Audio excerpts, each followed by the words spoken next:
Here in Europe, the heads have started to roll as journalists and prosecutors continue to speed read their way through the more than 3 million documents dumped a week ago Friday in the Epstein files.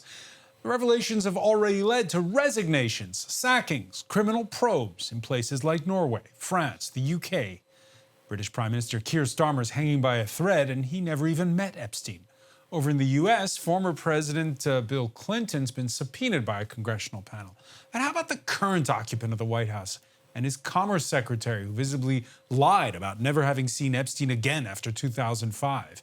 In the age of echo chambers, does telling the truth ultimately matter? More broadly, will the Epstein files go down in history as that moment that made accountability great again, or be remembered as the bellwether of an irreversible erosion of rules-based order? Today in the France 24 debate, when all's said and done, will Trump be Epstein-proof? And joining us is Anne Bagamary, journalist who's been following this closely. How are you? I'm good. Also with us, Emma Kate Simon, editor of Conspiracy Watch Global. You wrote the show to us, the cover story of Franc-Tireur. Yeah, this is Franc-Tireur, Epstein scandal, looking at obviously a criminal conspiracy, but behind all of that, there's a lot of falsehood, but there's also a lot of truth and sadness. What happens when you pull the string and how are real lives affected? We'll be talking about it as well with Pierre Gervais, professor of American civilization at the University of Paris Sorbonne Nouvelle. Welcome back to the show. The France 24 debate, where you can always listen. That's right, listen to the show wherever podcasts are streamed. Plenty of drama on Capitol Hill this Wednesday. Democratic lawmakers in the House Justice Committee questioning Donald Trump's equivalent of the Home Secretary, the Attorney General, Pam Bondi. I find it. How many have you indicted? Excuse me. I'm going to answer the question. Answer my question. No, I'm going to answer the question the way I want to answer the question. No, Your you're going to answer the theatrics are question the ridiculous. way I asked it. Chairman Jordan, I'm not going to get in the gutter with these people. You can let her filibuster all day long, but not on our watch. Not on our time. No way. And I told you about that, Attorney General, before you started. You don't tell me Yeah, anything. I did tell you because we saw what you did in the Senate. You're a lawyer, not even a lawyer. Committee will be in order. The answer to my question, how many of Epstein's co-conspirators has she indicted, is zero. Anne Bagamary, just about that clip, who's answerable to who? You don't tell me. Is the equivalent of the Minister of Justice answerable to congressmen? When you're called to testify to Congress, yes, you are in their house and you have to follow their rules. That has always been the case, except under this president. This president, I think, has confirmed an aura of invulnerability to anybody who works for him, who is loyal to him. And I think you're seeing a perfect example of this. I have a dream, okay? I have a dream that instead of getting down and yelling back at Pam Bondi, who says things like, "Are you a lawyer?" My dream is that someone like Adam Schiff, who's got the gravitas to do it, says... This is a senator from California. Senator from California who really put her to the wall and said, here are the questions you have not answered during this. And it was some basic stuff like, how many more files are there to come? And she will just refuses to answer. My dream is that someone looks to her and says, Attorney General Bondi, we are not in the lunchroom of your junior high school.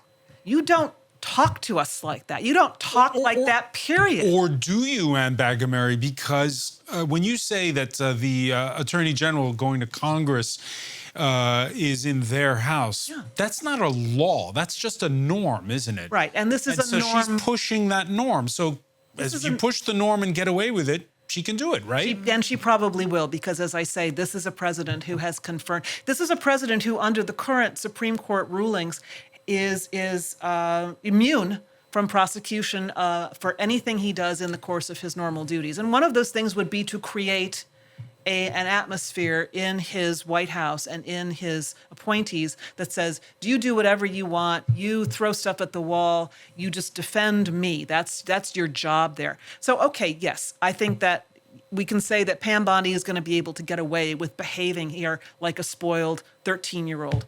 But is it a good thing that she can? No, it's not a good thing that she can. Why are you shaking your head quizzically, Pierre? Well, there is something called contempt of Congress, which can be used. Was that contempt of Congress? Well, yeah, obviously. I mean, she should be held in contempt. There is no doubt about it. I unfortunately didn't review the conditions of holding somebody in contempt of Congress. But the whole point of taking the fifth, as it's called, for instance, is that if you refuse to answer a question, you can refuse only on the grounds of self-incrimination. If you don't refuse on the grounds of self-incrimination, you're going to jail, which is what happened to a bunch of witnesses under McCarthyism. So there is a process which is constitutional, allowing Congress to hold this kind of individual in contempt. It exists. Now, the problem is that it will probably But she was not in contempt there. She was answering. Yes, she was not answering the question. She was in contempt. She was refusing to answer a question, and she was refusing to answer a question in a tone which in itself could lead to her being held in contempt.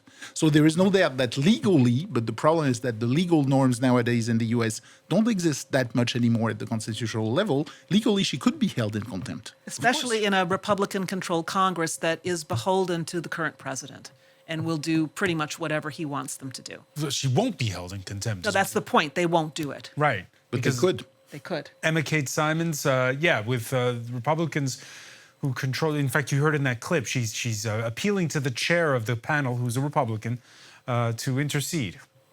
She is, but I think she's in trouble because it's a sworn testimony when you appear like that before the Congress. And I saw another clip with a Democratic representative from California, Ted Lieu, who asked her straight out, he showed a clip of Donald Trump and Jeffrey Epstein at a notorious party. We can see many young women dancing around, drunkenness, etc., from a while back. And he said to her, was Donald Trump present at parties with Jeffrey Epstein where there were underage women? And she refused to answer the question. And he said to her she'd lied under oath. Now, I think you can see her losing her cool there. She's not got the control of the narrative like as she's used to having it, and when she was a star on Fox News. So I think even the fact that she's there having to justify herself more than a week after the release of this second tranche of files, which were so heavily redacted that it's created an entire new scandal for the White House and for Donald Trump, who himself is refusing to take questions from journalists anymore about this affair. Well, refusing, then there's, of course, the case of Donald Trump's Commerce Secretary, billionaire bond trader Howard Lutnick. He told the New York Post last fall that in 2005, Epstein was his next-door neighbor in Manhattan, and that he went over, and in the 6 to 8 steps it takes to get from his house to my house, my wife and I decided I will never again be in the room with that disgusting person. 2005. Of course, the latest document dump tells a different story. There are email exchanges from 2012. This is after Jeffrey Epstein had been convicted for soliciting sex with a minor. His wife, Lutnick's wife, asks to come over to Epstein's private Caribbean residence, then followed up with a thank you. Lutnick was asked about that visit to what critics have called Pedophile Island on Tuesday before a panel of the U.S. Senate. I did have lunch with him as I was on a boat going across on a family vacation. My wife was with me, as were my 4 children and nannies. I had another couple they were there as well with their children, and we had lunch on the island. That is true, for an hour, and we left. All right, Emma Kate Simons, he says, yeah, we went over for an island for an hour on our boat, and that was it. Some are saying Lutnick may be pushed to resign, but will he, in fact? Well, at the moment, Trump just says no, he does not have to resign, but Lutnick's leaving a lot out of that testimony there, because the files also revealed that not only was he the next-door neighbor of Jeffrey Epstein in his mansion in New York, he actually bought his house from a company that was Jeffrey Epstein's. He was in business with Jeffrey Epstein. This is a very incriminating document that comes out of these files, and in fact, their contact went on way beyond the visit or the lunch on the island with the children. In fact, he received money from Jeffrey Epstein for a fundraising dinner that Epstein didn't attend. I think it was later, towards 2015. So Lutnick, although I did see Ted Lieu again and other Democrats saying, just prima facie he has so lied on this, such a bald-faced lie, only in October when he said he had decided never to see Epstein again after 2005, when in fact the relationship went on for another decade and was extremely close. So I think Trump will look at the polls, and if this keeps up and the pressure is on, the more and more the details come out, Lutnick may at least be the first fall guy here. More broadly, Anne Bagamary, can you get away with lying in 2026? In Donald Trump's America, if you are loyal to Donald Trump, you absolutely can. And I think one of the things you also have to acknowledge is that one of the great takeaways of these Epstein files, and by the way, they are not all out there yet. There's still another 3 million that haven't been released. Those are the ones that supposedly have Donald Trump's name in them. But okay, let's just leave that aside for a minute. In what's come out now, what you see is an entire group of people, I don't want to say a class of people, but an entire group of people who were in Jeffrey Epstein's orbit in one way or another, who felt entitled to be there, who felt privileged to be there, and who felt as though they could get away with whatever happened in that orbit. Now, in some cases, there was absolutely nothing untoward that happened. Epstein loved to name drop. He loved to network. Just being in the Epstein files or being in his notebook does not confer, and every story you read in the quality press says that. Just being mentioned in the files doesn't mean you did anything wrong. But after a while, it takes a particular kind of moral blindness, or at least reality blindness, to look at this man and to know something about him and the people that he socialized with and name dropped, that there was something fishy about this, and you probably really shouldn't go much further. The problem is that they did. And of course, that's very embarrassing now because they have their own words in black and white saying exactly what their relationship was and for how long and when and what. So this is it's not a great cover-up if it is a cover-up, as we heard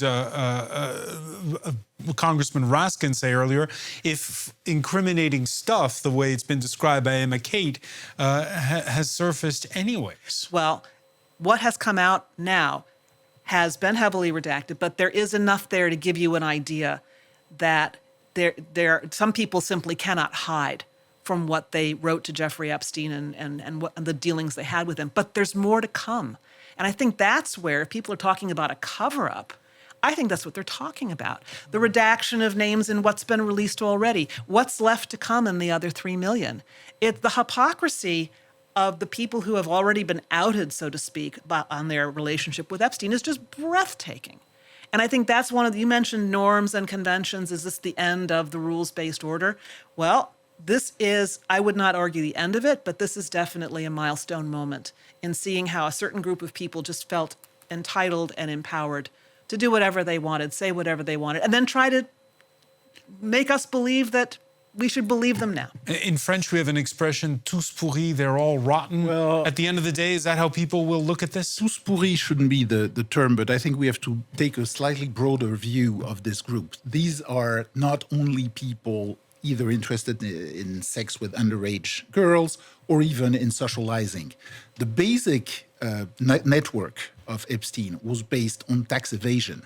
That's actually a window into the tax evasion system, which has been put in place by the financial titans of the age since the 1960s and 70s. That which brought down the former French culture minister, Jacques Lang. Yeah, of course, but it goes much beyond that. These are people, Epstein, for a reason, because he started his career in Bear Stearns, okay? He started his career in the special products division of Bear Stearns, which is actually where the subprime crisis started as well. One of his first financier was a Michael Milk and protege. This is the core of the international finance in its tax evasion offshore dimension. The reason why all these people were visiting Epstein was not because they liked his conversation, but because he was making huge amounts of money for them by transferring their gains to places where they shouldn't be taxed. And we know how rich people hate being taxed. Just ask Bernard Arnault. So the reason for the Epstein network to start with is to protect the international financial system, which is hosting enormous amounts of money. You are talking about hundreds of billions of dollars hidden from the states, not used for taxes, and protected in offshore islands. That's what Epstein was doing for a living at Bear Stearns. He was a specialist in tax optimizations, as it's called, and that's what he did throughout the 80s and the 90s. The underage part was sort of a bonus for some people, not all, but the tax evasion part was the core of it all, and that's the problem. Because if you publish the network, then you publish a bunch of people who are extremely powerful, and they are basically collectively controlling a good part of the world wealth. You're the Mohammed bin Salman was in the Epstein network. Bill Gates was in the Epstein network. Peter Thiel was as well. A lot of billionaires were in the Epstein network, not because they liked Epstein so much, but because Epstein was the worldwide champion of tax evasion. That was the reason. And now they're stuck with this network. The pedophile dimension means that some of it will have to be published, but how do you do that without exposing what is essentially the dark underbelly of the world financial systems in the past 50 years? Emma Kate Simons. Well, I'd slightly disagree. Obviously, tax evasion and financial skullduggery was at the core of Jeffrey Epstein from the beginning of his dubious career with the Russian mafia in Brighton Beach in the 1970s, and then the New York mafia, Donald Trump, etc. But at the core of this scandal, and the reason why the files have been pushed to be released, is a sex trafficking ring. I mean, in 2008, he became a registered sex offender, spent more than a year in jail. But in fact, if we look at that scandalous criminal conspiracy case and the way basically there was a cover-up even at that point about what had gone on, there were 18 women who'd gone on the record, some of them underage, about abuse and rape and trafficking, including some present before this congressional panel, which is still going on as we speak. Exactly. And so I think obviously the main scandal is this pedophile international sex trafficking ring, which had links all across the world and particularly to Russia.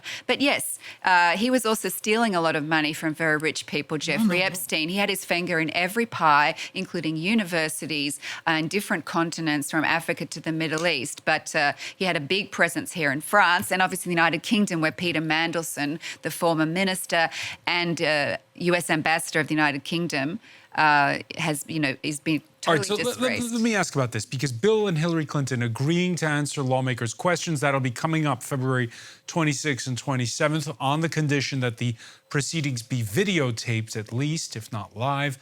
Bill Clinton mentioned by Donald Trump's vice president when he was asked about speculation surrounding the current occupant of the White House. The fact that you have people like the former President Clinton, a lot of very wealthy financiers who were involved with this guy even after he went down for sex trafficking is, it reveals a certain corruption at the heart of a certain part of American elite culture. I think what they also reveal is that the President of the United States did not participate in that corruption, and that's good on his character. And it's fascinating to me that Democrats are so focused on tying the President of the United States up in this. Okay, so following your logic, Emma Kate Simons, is it important when the rest of the 6 million plus estimated documents are released to find a smoking gun regarding the current President of the United States, regarding what Pierre Javet was talking about, international tax evasion, or with the more sordid parts when it comes to sex with underage girls? Well, I think we've had so many smoking guns when it comes to Donald Trump and Jeffrey Epstein's relations, Donald Trump's presence at parties where there are apparently underage girls, and many accusations, sworn testimonies, attempts to actually file official complaints about sexual assault. That's circumstantial for now. I'm saying, listening to J.D. Vance, will Donald Trump be able to ride this wave? But I'm not sure he can, because now, for example, I've just written a profile on Marjorie Taylor Greene for The New World, and she used to be the MAGA diehard. She split with Donald Trump in a very acrimonious fashion late last year over this exact issue.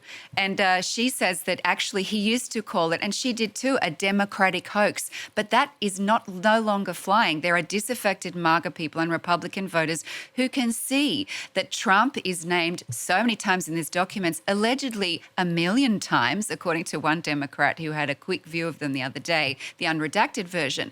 So he is the president now. He tries all the time to say it's the fault of Joe Biden, or to put, as J.D. Vance did, put it back on Bill Clinton. Now, I would point out that neither of the Clintons have ever been accused of any kind of sexual abuse by any of these victims. So there have been financial relationships with the Clinton Global Initiative. And you know what? It's interesting. The Clintons have said they will testify, and Trump is scared. He said, oh, I like them. He doesn't want them to testify because it sets a precedent that he himself could be forced to testify. And Becca Murray. Totally agree that he's terrified of getting Bill Clinton and Hillary Clinton up on the stand again. He also knows their charisma, at least Bill's. Okay, so he can't stand being out of the spotlight. I think if we want to have some fun with this, and it's not fun at all, I grant you, the things that we're discussing are horrific. The corruption in the financial system, tax evasion for billionaires, sex trafficking, it's all awful. But there are a lot of conspiracy theories around who exactly Jeffrey Epstein was and what exactly his motivation was and what his goal was. Okay, I think we can argue that because he finally got caught, put in prison, and then, has passed away, he killed himself or somebody offed him, it probably put a stop to whatever he was really about. And one of the most persistent conspiracy theories, and we all mentioned the name here, has to do with Russia. Was he a Russian agent? Was he working on behalf of the Kremlin? Now, you're going to laugh. You're going to say, oh, no, where's the... I was just going to say, let me interrupt you on this point. Okay. Because it's interesting, when you pull the threads, you can go in interesting directions. The latest head here in France to roll is a hitherto unknown diplomat by the name of Fabrice Edon. Investigative site Mediapart and Radio France reporting on his connections with Jeffrey Epstein. What started as an email from Epstein to Peter Mandelson asking how to break the ice with Oslo Accords Norwegian diplomat Ter Rød Larsen. Aiden was at the time serving as Rød Larsen's top staffer as UN Undersecretary General. Break the ice he did. We could show you the photo from Epstein's Paris apartment, included in that January 30th document done, showing Ter Rød Larsen with a photo of a bikini-clad woman. Aiden, who was on leave to work at French energy giant Engie, has now been suspended and is under criminal investigation. When I became aware of this information, I was appalled and did what anyone in my position would have done. I referred the matter to the public prosecutor, initiated an administrative investigation to assist the work of justice, as well as a disciplinary procedure concerning him. So now there's a disciplinary action happening. In 2013, when Edon was still at the United Nations, the FBI tipped off the French that he was the subject of a probe for repeatedly visiting child pornography websites. According to Mediapart, he fled via Canada. He has denied all, but this is France's then ambassador to the UN, Gérard Haraud, saying that he asked Edon to leave. He was not exfiltrated, insists Haraud. He was sent back to France to be followed both legally and psychologically by the Foreign Affairs Ministry. I don't know how that's going to play in the days to come, Pierre Gervais. We'll get to the Russians in a minute. But I will get to the Russian in 30 seconds, because I think I will defend Epstein on one score. He didn't steal his money. He earned his money. He earned his money in Bear Stearns when he started. He was meteorically, very fast promoted to partner. He did a marvelous job, apparently, then. There were scandals floating around him, which have been... But hang on, I'm asking you about Fabrice Edon. 2013. Wait. Because this guy made himself crucial to the entire financial structure in the world, he was followed by this court of hangers-on trying to get money, trying to get power, trying to get contact with all the people he was serving. And I insist on saying that he was serving them. He was not stealing them. He wanted an in with the Norwegians. So and he goes through this French diplomat. He goes through the French diplomat. Why is the French diplomat doing that? Because Epstein is at the core of a very powerful network of people.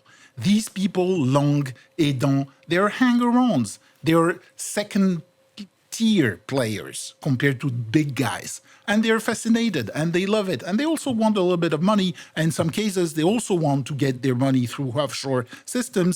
And Epstein is the world specialist of that. And that so brings Epstein built his power on that. Now, the underage girl scandal, I think a lot of his customers are furious with him because he went into that, because he dragged other people into that. And because of that, his entire wider network now is exposed with a lot of people who never did anything with underage girl, but most certainly did things with money. The point was the money. In the case of Adam, the point was money and power. He denies all for now, but the FBI did probe him for visiting child pornography websites. Adam may be in the middle, but the guy he was working for, the Norwegian, got $250,000. All right, let's talk about the Norwegians. And the Russians are in there because of the oligarchs. The Russians are in there because of the St. Petersburg Economic Forum and because Epstein very early was one of the conduits to bring powerful people from the US into the St. Petersburg Economic Forum, probably with some help from the FSB.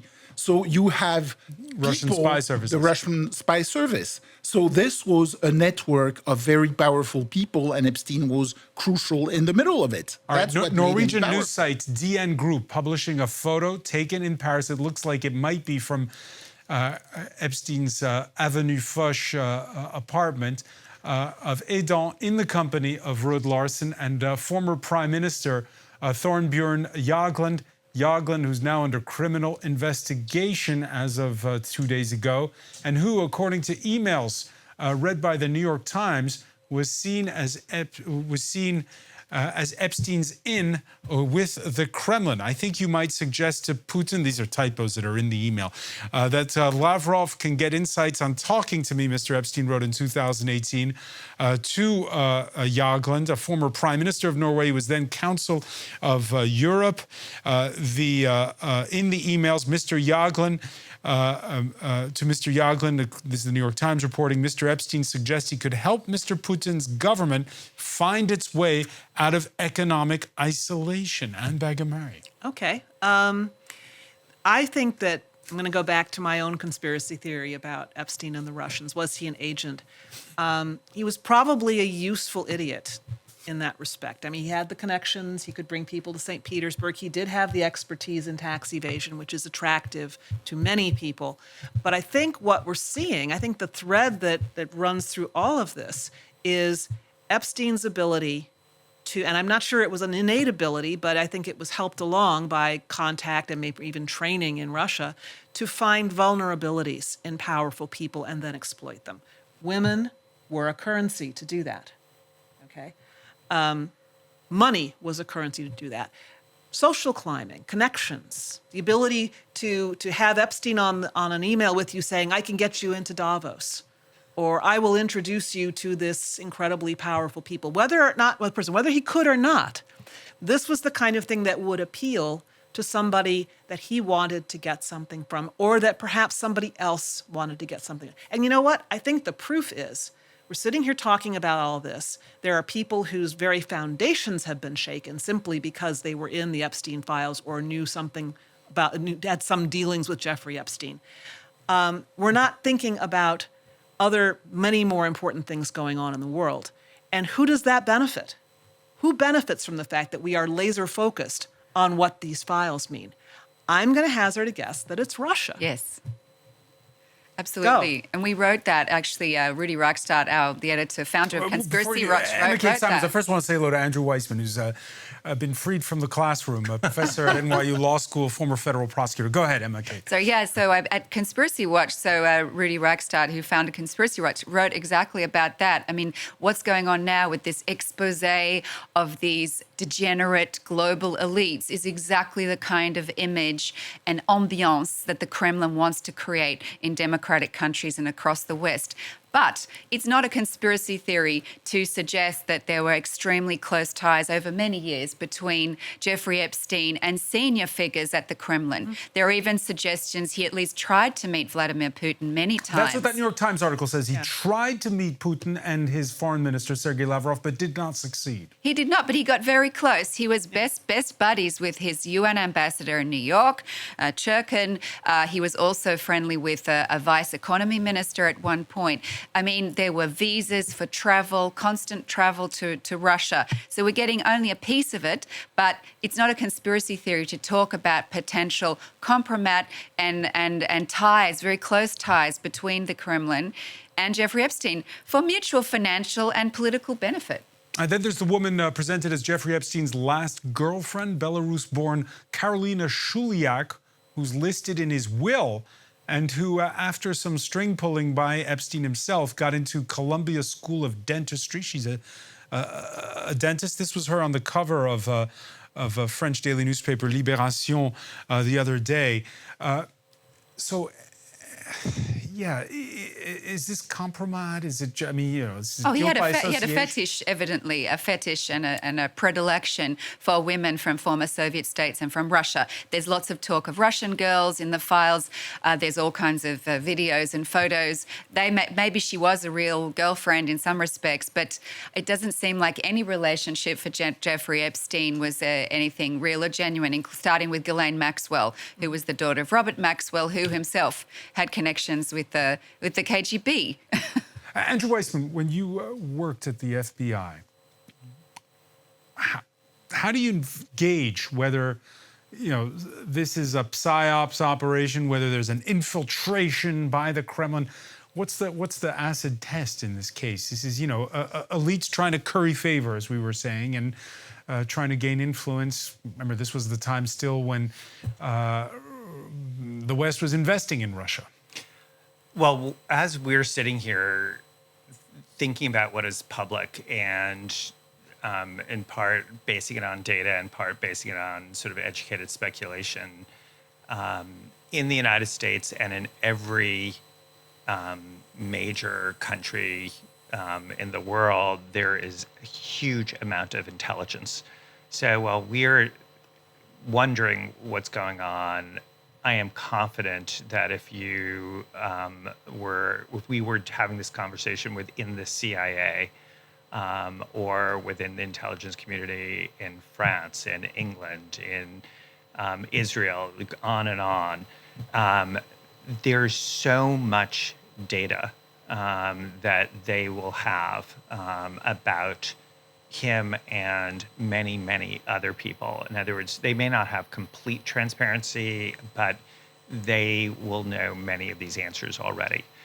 So that the concern that we're wondering now as outsiders is something that they actually know the answers to. One of the things when I was talking on air last night in the United States media was talking about some of the revelations of these documents and, for instance, that the Secretary of Commerce, apparently lied when he said, I cut off all communications with Epstein, and he obviously didn't, and he had to admit that.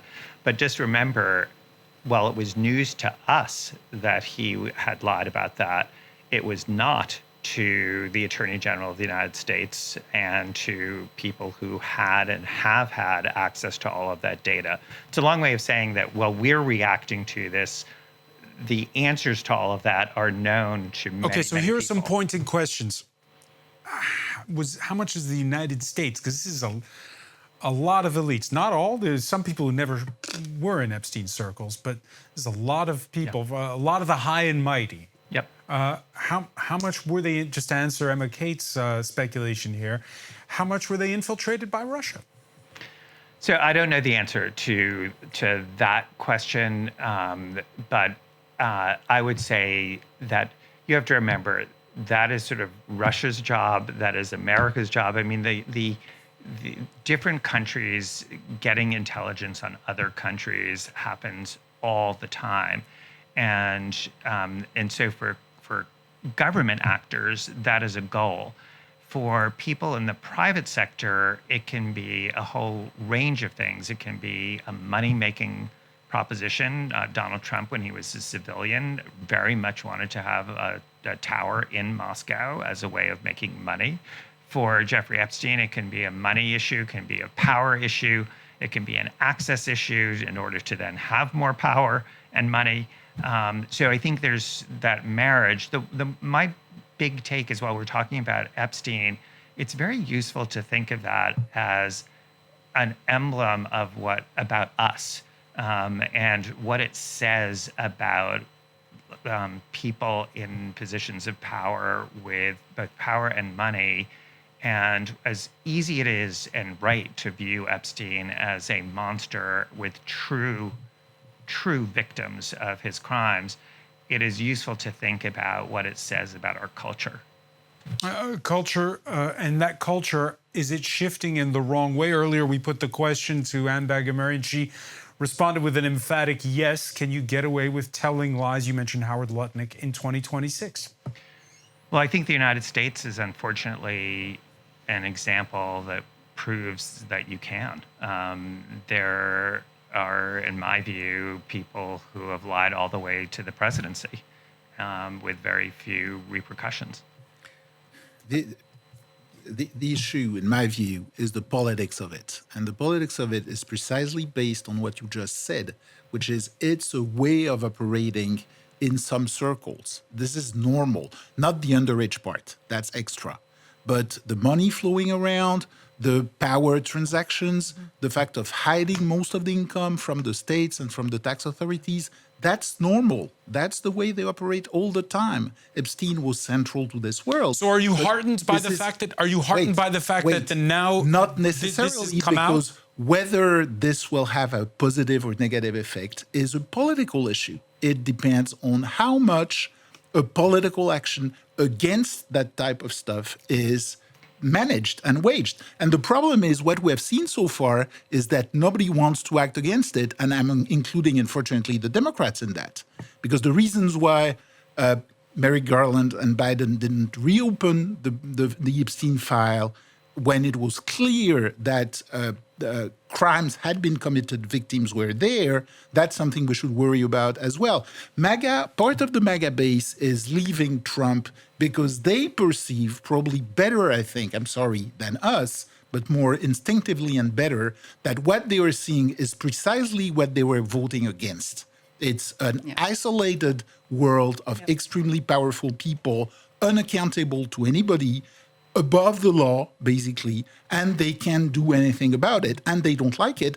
And for many of them, that's the reason why they voted Trump in the first place. So, of course, when Trump defends that and turns out to be part of this world, which anybody but them knew, it's a political problem. However, in the US at this point, I'm not sure at all that there is the political wherewithal to do anything about it, and there is a real risk that we're not going to have elections in the fall. So, which will put a definite end to any discussion on that. All right, going to the worst possible place there, Pierre Gervais. Anne Bagamary. No, you're right to raise the issue. I mean, election integrity is the goal that gets you every other goal.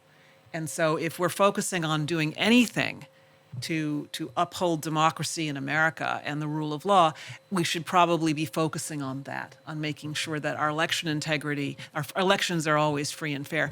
I will say this, I agree with you that MAGA is now becoming disenchanted with Donald Trump for a variety of reasons. There are other corners of American society that are also becoming disenchanted.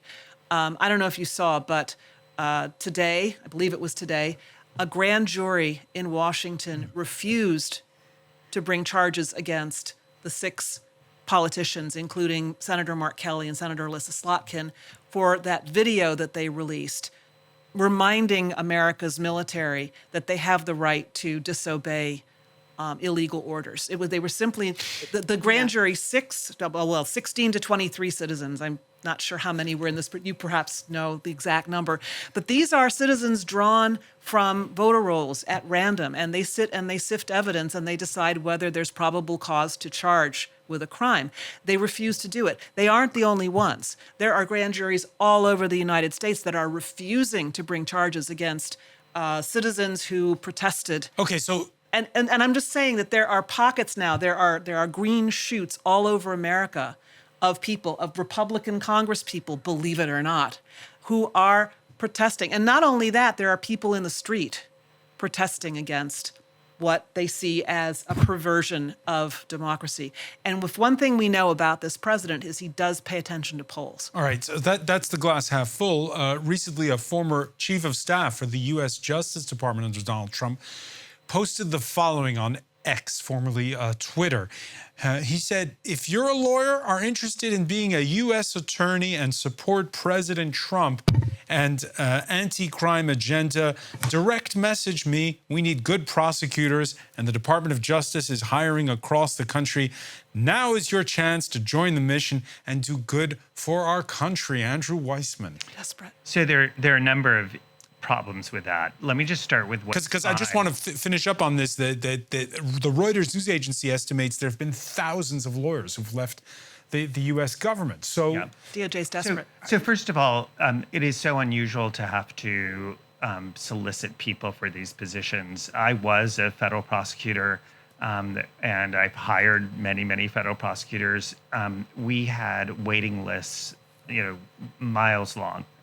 It was a very hard position to get. I was extremely lucky, and everyone I know felt extremely lucky to get the position because there are just so many people who want it. That is no longer the case. That just tells you how abnormal it is. And that so-called tweet, it tells you why. It is perfectly fine to say to people that if you come to the Department of Justice, you are expected to be able to implement the policy decisions that are decided by elections. And if you can't do it, then you shouldn't sign on. What is not required is that you have to support Donald Trump. It is supposed to be apolitical. That just says right out loud the problem that we are having in the United States. We do not have the post-Watergate separation of the White House from the Justice Department. And that is why, to your point, we are seeing people who should be investigated not being investigated, and we're seeing people investigated who shouldn't be investigated. Just to focus on Minnesota, Renee Good, who was shot to death in what looks like a very problematic shooting, there is no federal investigation is being done. And the first thing that was announced up to the White House was that this was a good shoot and she deserved it. And so you're seeing a really politicized justice system that I think would just be anathema, for instance, to this country, to have that amount of control run from like the Elysee as to who's going to be charged and who's anathema not. to this country. This will be the final word. Emma Kate Simons, this week the Sevipov, the research arm of the French Political Science Institute, Sciences Po, put out a survey that says that trust in the judiciary is at an all-time low. 45%, much higher than the other politicians, by the way, but still, 45% of the French have trust in their judiciary. Right. I mean, this is a worldwide problem, right? And it's pushed by far right and even far left figures or Russian disinformation.